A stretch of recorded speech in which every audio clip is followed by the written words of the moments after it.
Hervé Schneeweis, vous êtes aujourd'hui, tout au moins, président du comité d'éthique de l'INSERM.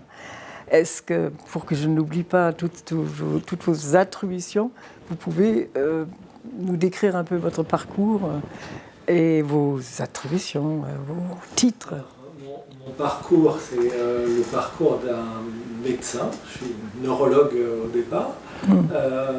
J'ai ajouté, durant ma spécialisation de neurologie, la recherche, qui au départ était une recherche biomédicale plutôt orientée sur les bases de la maladie de Parkinson et des mouvements anormaux.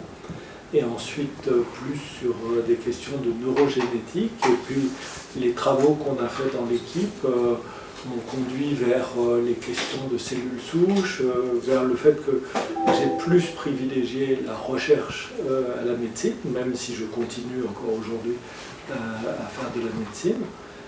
Et depuis une quinzaine d'années, l'orientation aussi bien clinique que de recherche s'est tournée vers les tumeurs cérébrales, les tumeurs les plus agressives chez l'adulte et chez l'enfant.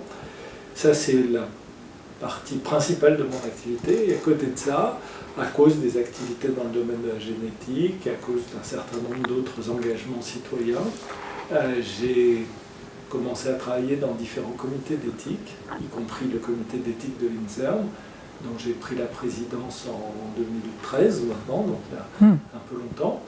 Et puis j'ai été aussi membre du CCNE, du Comité consultatif national d'éthique. J'ai été aussi membre du Comité international de bioéthique de l'UNESCO, que j'ai eu l'honneur de présider. Et voilà, maintenant je ne suis plus que au Comité d'éthique de l'INSERM. C'est déjà une grande tâche. Qu'est-ce qui vous a motivé, en fait, de vous engager dans la voie éthique, dans la santé?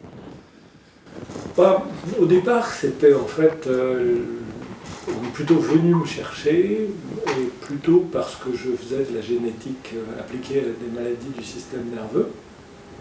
Et j'ai reçu quelques accusations de faire de l'eugénisme, alors que ce que nous cherchions, c'était à comprendre l'origine de certaines maladies. Mais ça m'a amené à me poser des questions sur les conditions dans lesquelles la recherche se faisait.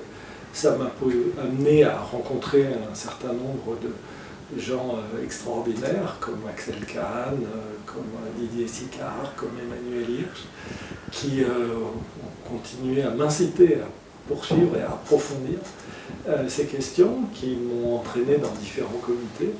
Avec Emmanuel Hirsch, par exemple, au comité d'éthique de l'INSERM, quand ça s'appelait encore l'espace de réflexion éthique au début des années 2000.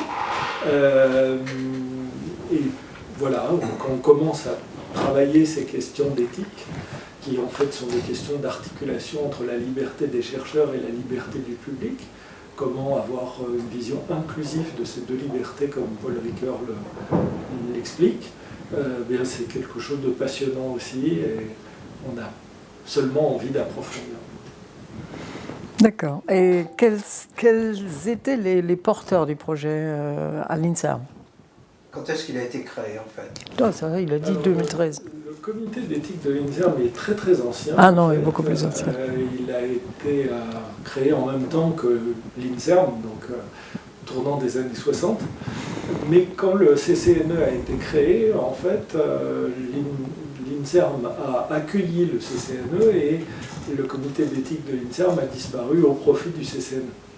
Et puis, à la fin des années 90, en 1999, le directeur général de l'époque, incité par Claude Grisili, incité par Claude Cordon et Michel Fardot, ont recréé un comité d'éthique, ou plutôt un espace de réflexion éthique, puisque c'était Hermès, espace de réflexion éthique en sciences de la santé, espace de réflexion éthique en médecine et en santé.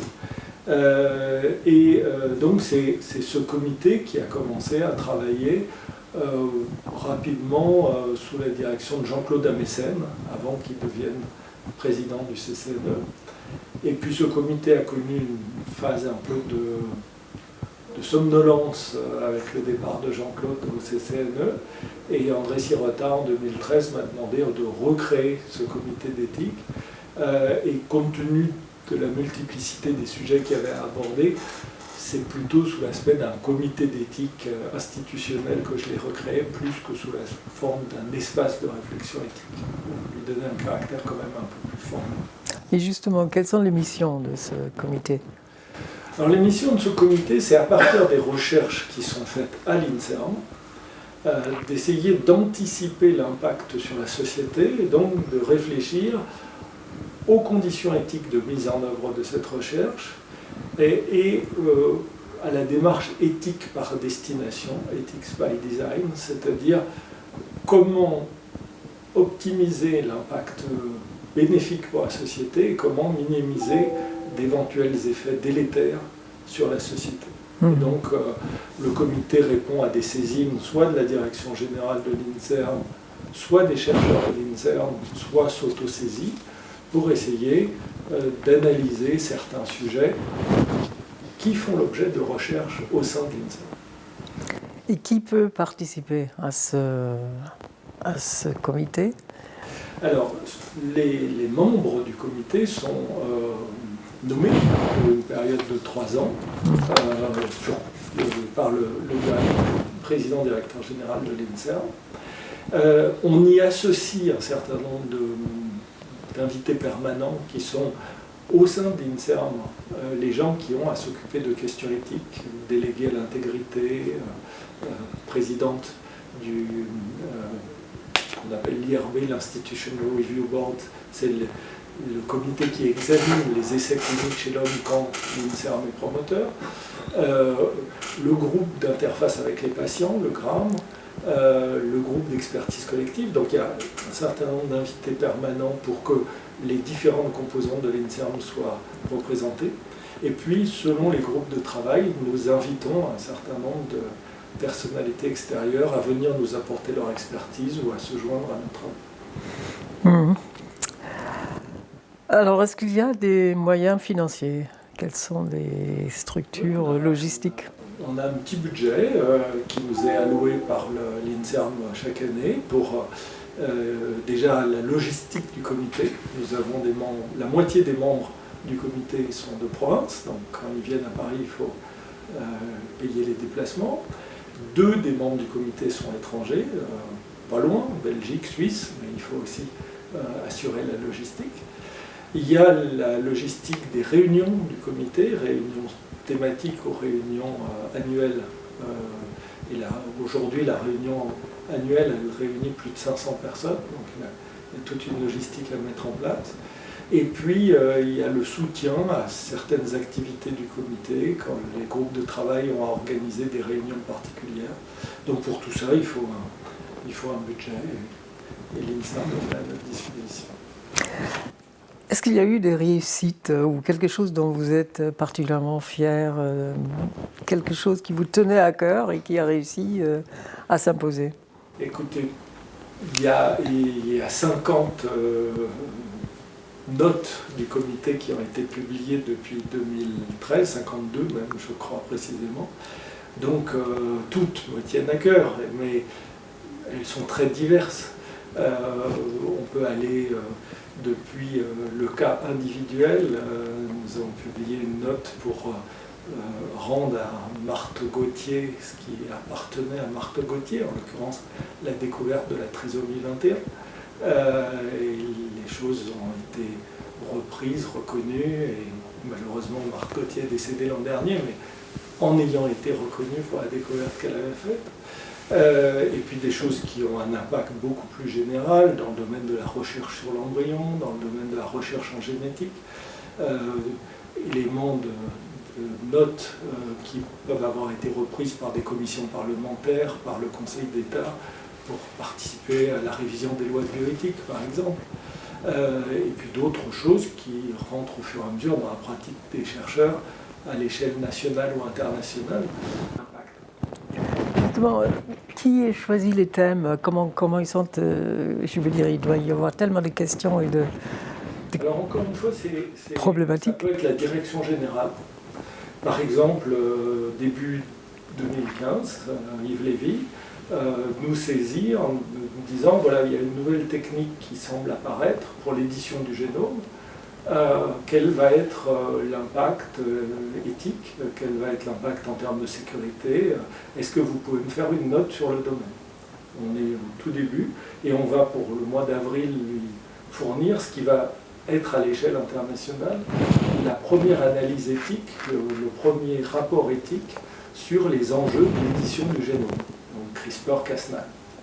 Et on va lui parler évidemment de ce qui se passe dans les laboratoires de l'INSERM, mais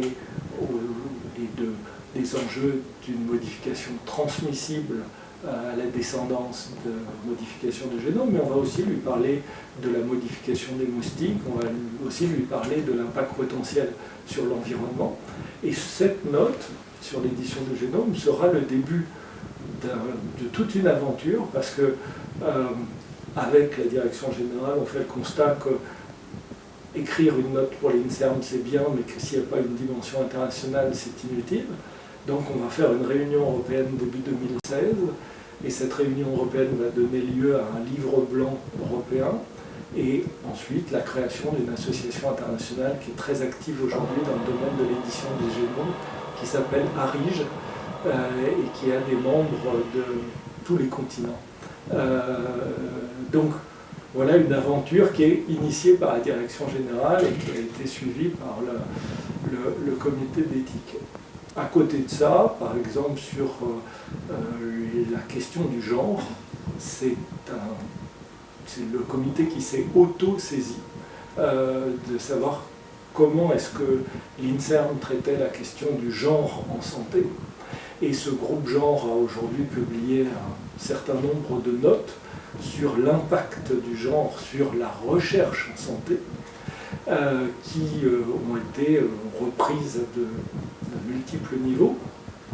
La dernière qui concerne des applications sur smartphone de traçage de la santé des femmes et du cycle menstruel chez les femmes a été reprise par de nombreux journaux, puisque c'est pour mettre en garde les femmes, et souvent les jeunes femmes, contre ce type d'exploitation de leurs données de santé. Il est quand même évident que le rôle consultatif qu'a ce comité technique, éthique, est peut-être pas, ne peut pas toujours avoir du succès, quoi. C'est du moment que le rôle est seulement consultatif. Est-ce que ça aboutit quand même à des choses concrètes? Alors, le fait d'être consultatif peut être vu de deux manières. Il peut être vu d'une façon négative en disant « vous n'êtes que consultatif ». Donc, on n'est pas obligé de suivre les avis que vous allez nous rendre. C'est effectivement le cas. Mais on peut le voir aussi d'une façon positive, c'est-à-dire que n'étant pas prescriptif, nous avons une beaucoup plus grande liberté. Nous pouvons approfondir les questions et nous pouvons dire ce que nous voulons, puisque à la fin, ce n'est pas nous qui décidons. Nous ne sommes pas tenus à la décision, nous ne sommes même pas tenus à la faisabilité d'une recommandation que nous pouvons faire. Donc, étant consultatif, nous sommes plus libres finalement de notre expression. À côté de ça, il est clair que la dimension consultative, elle est aussi liée aux différents rôles des comités d'éthique. Le comité national est un comité consultatif national d'éthique, et d'une façon générale c'est comme ça. Je pense qu'il faut des groupes de réflexion qui sont capables d'approfondir et de montrer les tenants et les aboutissants de telle ou telle avancée scientifique ou de telle ou telle nouvelle technologie. Et puis il faut des décideurs qui prennent leurs responsabilités de mise en œuvre. Donc le fait d'être consultatif ne nous empêche pas de faire des recommandations, et elles sont parfois suivies, elles sont parfois pas suivies, elles sont parfois suivies par l'INSERM et pas suivies par la puissance publique. Nous ne sommes qu'un comité, et nous ne sommes pas élus démocratiquement, nous n'avons pas de responsabilité qui justifierait notre rôle prescriptif. Oui, il n'empêche que je suppose qu'en tant qu'homme, on a toujours quand même un désir de voir appliquer une chose qui vous tient à cœur. Est-ce que vous avez des déceptions? Écoutez, Je dirais qu'on on aimerait toujours que nos recommandations soient suivies. On aimerait toujours qu'on fasse plus confiance aux chercheurs et à la démarche scientifique et qu'il y ait moins d'encadrement tatillon sur certaines choses. On a fait des recommandations sur la recherche sur l'embryon qui n'ont pas forcément été suivies ou qui n'ont pas tout de suite été suivies. Parce que, à la longue, quand même, on se rend compte que les recommandations qu'on a faites il y a 10 ans finissent par avoir été mises en œuvre dans la dernière révision des lois bioéthiques. Donc ça prend plutôt plus de temps. Mais ça nous oblige à essayer de comprendre pourquoi est-ce qu'on n'est pas suivi, et donc peut-être à approfondir nos avis, peut-être qu'on n'est pas assez convaincant, peut-être qu'on n'a pas assez travaillé. Et donc, voilà. Peut-être que parfois nos recommandations ne sont pas les bonnes et qu'il faut remettre sur le métier l'ouvrage. En tout cas, c'est comme ça que ça fonctionne. Alors, je suppose, bon, il n'y a pas seulement les déceptions, il y a aussi peut-être un bonheur d'avoir fait passer quelque chose, non? Oui, dont vous êtes fier. Il y a le bonheur déjà d'apprendre beaucoup de choses, il y a le bonheur aussi souvent d'être un tout petit peu en avance sur ce qui va se passer. Je vous ai dit ce qu'il en était pour l'édition du génome. On a vraiment été à l'avant-garde. Et on l'est encore aujourd'hui avec une assemblée citoyenne internationale qui s'appelle le Global Citizen Jury, où on est un des rares pays partie prenante de ce Global Citizen Assembly qui normalement aurait dû être totalement international. Il y a malheureusement peu de pays qui ont été jusqu'au bout de leur engagement. Nous, on a pu le faire. On est un peu en flèche aussi sur les questions du genre, éthique, genre et santé. On est un petit peu en pointe sur les questions des neurotechnologies. Donc il y a quelques domaines où on a une petite fierté d'être un peu en avance sur certaines réflexions. Il y a deux domaines qui sont particulièrement percutants. C'est le cerveau, dont vous êtes le spécialiste, et aussi le cancer. Est-ce que dans ce domaine, par exemple sur le cerveau, est-ce que vous ne craignez pas parfois le lobbying des GAFAM ou des grands trusts? Écoutez, sur la question du cerveau et des neurotechnologies, il y a des enjeux colossaux. L'enjeu colossal, c'est notre cerveau. L'enjeu colossal, d'un côté, il est celui de la compréhension. C'est quand même l'organe le plus mystérieux qui soit, et l'organe qui fait de nous des êtres humains. Et de l'autre côté, l'organe qui crée le plus de maladies particulièrement pénibles, particulièrement invalidantes et particulièrement coûteuses. Un tiers de nos dépenses de santé, ce sont les maladies du cerveau. Maladies neurologiques, sclérose en plaques, c'est la première cause de handicap chez les jeunes, les accidents vasculaires cérébraux, c'est la première cause de mortalité maintenant, ou maladies psychiatriques, que ce soit l'autisme, un trouble du neurodéveloppement, ou que ce soit la dépression nerveuse, qui est peut-être la maladie de la société de civilisation, de la réussite dans laquelle on vit. Donc, d'un côté, il y a l'enjeu de connaissances et de maladies qui ne sont pas traitées. Aujourd'hui, on ne sait pas traiter la maladie d'Alzheimer. Aujourd'hui, on ne sait pas traiter ou maltraiter les séquelles d'un accident vasculaire cérébral. Et puis, de l'autre côté, il y a tous les enjeux éthiques que représente l'accès à notre activité cérébrale, à notre donnée cérébrale, le dernier refuge de la vie privée, nos pensées, le dernier refuge de l'organe qui nous permet de prendre des décisions, si jamais des procédés de neurotechnologie pouvaient accéder à certaines de nos pensées ou inférer certaines de nos pensées, ou pouvoir modifier certaines de nos prises de décision. Et effectivement, beaucoup d'entreprises cherchent aujourd'hui à obtenir des données cérébrales. Elon Musk, pour prendre un des milliardaires des nouvelles technologies avec sa société Neuralink, mais également Facebook, qui aimerait bien nous débarrasser de notre clavier d'ordinateur pour grâce à un casque qu'on se mettrait sur la tête, on ait directement la possibilité de penser les phrases et de les voir s'afficher sur un écran.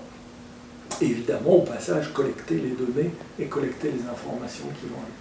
Donc comment on fait pour optimiser le meilleur et éviter le pire? C'est ça la réflexion éthique sur les enjeux des neurotechnologies.